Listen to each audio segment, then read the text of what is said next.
Além do Lula se referir ao Campos Neto como este cidadão, antes da entrevista à CNN, o presidente participou de vários anúncios importantes, né?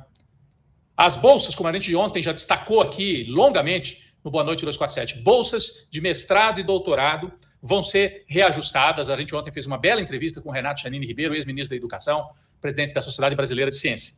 Só para quem não acompanhou, bolsa de mestrado vai de R$ 1.500 para R$ 2.100. Não é nenhuma maravilha, mas 40% de aumento.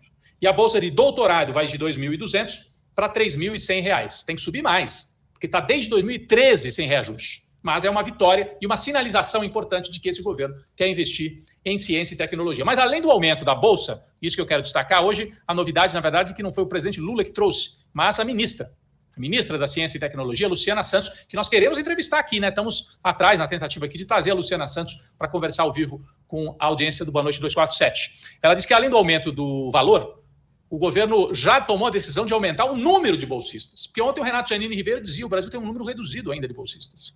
A ministra disse que o objetivo é aumentar em 250 mil, ou seja, mais 250 mil estudantes teriam direito à bolsa no ensino médio e na pós-graduação. Ela fez essa afirmação hoje, diz que em 2023, imediatamente, 10 mil bolsas vão ser implementadas e que depois tem esse objetivo das 250 mil. Bom, 250 mil é muito? Sim, 250 mil a mais seria um número considerável de novos bolsistas no Brasil.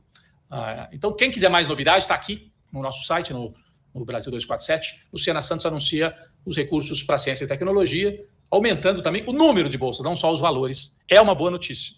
É uma boa notícia. Bom, voltando ao pacote social, né? Então, o presidente Lula ontem retomou as obras de estrada, anteontem, no Minha Casa Minha Vida, e no pacote social de Lula, além de bolsa de estudo para estudante, a medida de mais impacto é o aumento do salário mínimo. O salário mínimo, avisou o presidente da República, vai subir de 1.302, que é o valor hoje, para 1.320.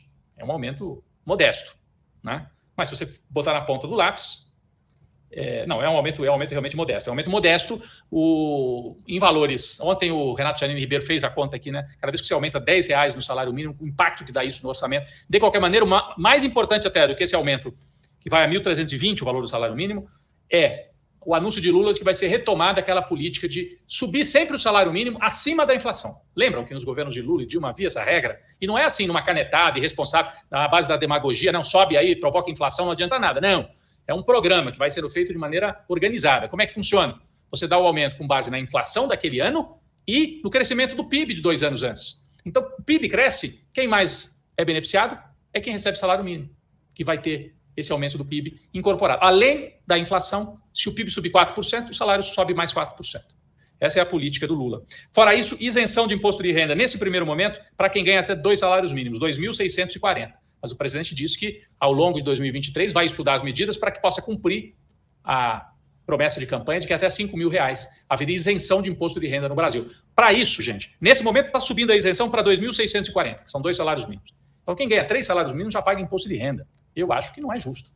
Você tem que criar outros impostos, imposto sobre grandes fortunas, sobre grandes riquezas, para poder isentar quem ganha até 5.000, pelo menos.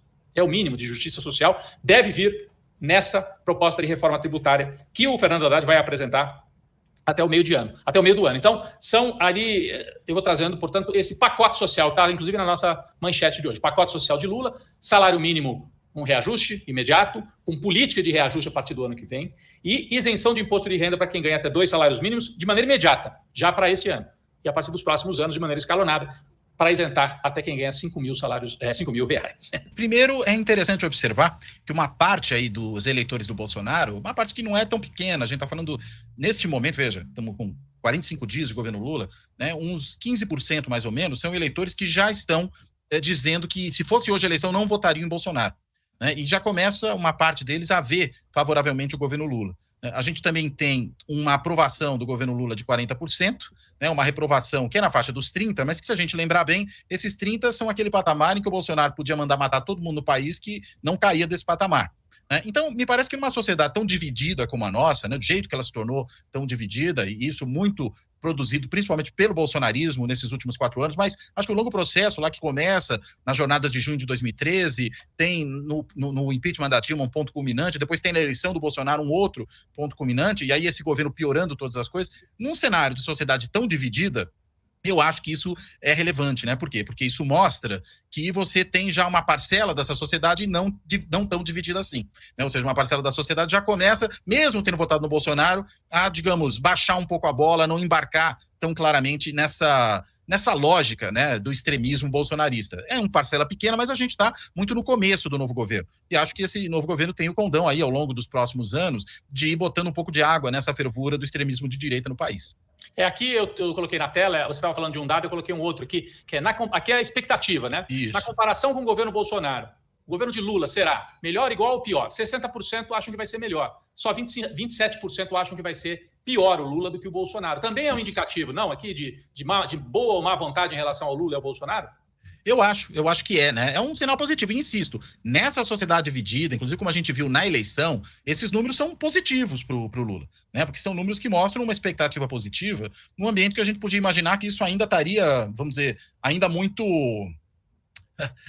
muito presa, né? A dicotomia muito radicalizada, mas mostra que, vamos dizer, tem uma certa boa vontade aí. Se fosse em outros tempos, se a gente estivesse pensando, digamos, no primeiro governo Lula, lá em 2002, ou mesmo no primeiro governo Dilma, claro que o cenário seria, desse ponto de vista, seria até um cenário não tão promissor, né? Porque tem aquele grande otimismo em começo de governo. Mas nós não estamos saindo de um período normal da política brasileira. A gente está saindo do período do governo Bolsonaro, né? E aí, consequentemente, uma situação como essa torna os números muito diferentes naquilo que eles expressam, né? Então, eu acho que, na realidade, esses números, considerando esse contexto, até que são números bastante positivos, né?